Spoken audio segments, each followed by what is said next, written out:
नया विज्ञान में आपका स्वागत है। इस हफ्ते के वैज्ञानिक समाचार इस प्रकार हैं। 1.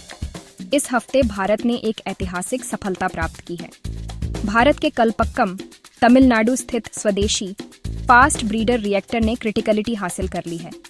इसका अर्थ यह है कि इस रिएक्टर ने नियंत्रित नाभिकीय अभिक्रिया को सफलतापूर्वक अंजाम दिया है। इस उपलब्धि के साथ भारत औपचारिक रूप से होमी जहांगीर भाभा द्वारा कल्पित 3 चरणीय नाभिकीय ऊर्जा कार्यक्रम के दूसरे चरण में प्रवेश कर गया है। पहले चरण में रिएक्टरों के ईंधन के रूप में यूरेनियम का प्रयोग किया जाता है, जो अभिक्रिया के बाद प्लूटोनियम में बदल जाता है।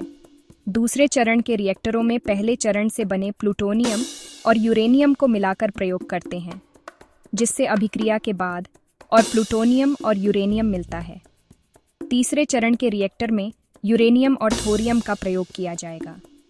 भारत में 3 चरणीय नाभिकीय ऊर्जा कार्यक्रम इसलिए सफल है क्योंकि भारत में थोरियम प्रचुर मात्रा में मिलता है।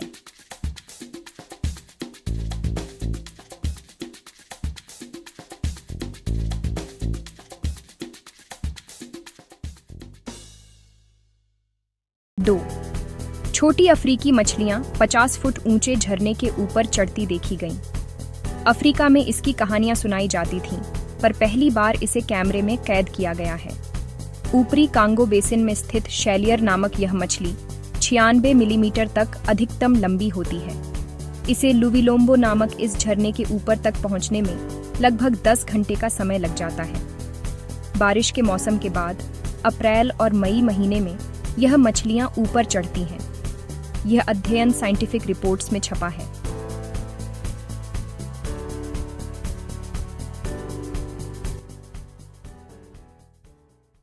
3. नासा के आर्टेमिस 2 मिशन के अंतरिक्ष यान ओरायन पर सवार 4 अंतरिक्ष यात्री चंद्रमा के पास से एक रोमांचक उड़ान भरने के बाद अब पृथ्वी की ओर लौट रहे हैं। इस मिशन के दौरान वे पृथ्वी से पहले किसी भी मानव की तुलना में अधिक दूर तक गए। अंतरिक्ष यान ओरायन ने मानव अंतरिक्ष यात्रा की सबसे अधिक दूरी का नया रिकॉर्ड बनाया है। इसने 1970 से अपोलो 13 मिशन के नाम दर्ज 2,48,655 मील के रिकॉर्ड को पीछे छोड़कर 2,52,756 मील का नया रिकॉर्ड बनाया है। 4. काहिरा के एक पुराने संग्रह में लगभग 2000 साल पुराना पेपिरस मिला है। इसमें प्राचीन यूनानी दार्शनिक एम्पेडोक्लीज की 30 नई पंक्तियां मिली हैं, जो पहले कभी प्रकाशित नहीं हुई थीं। एम्पेडोक्लीज 5वीं शताब्दी ईसा पूर्व के प्रसिद्ध दार्शनिक थे। अब शोधकर्ता एम्पेडोक्लीज के असली शब्दों को पढ़ सकते हैं। यह पांडुलिपि उनकी कविता फिजिका का हिस्सा मानी जा रही है।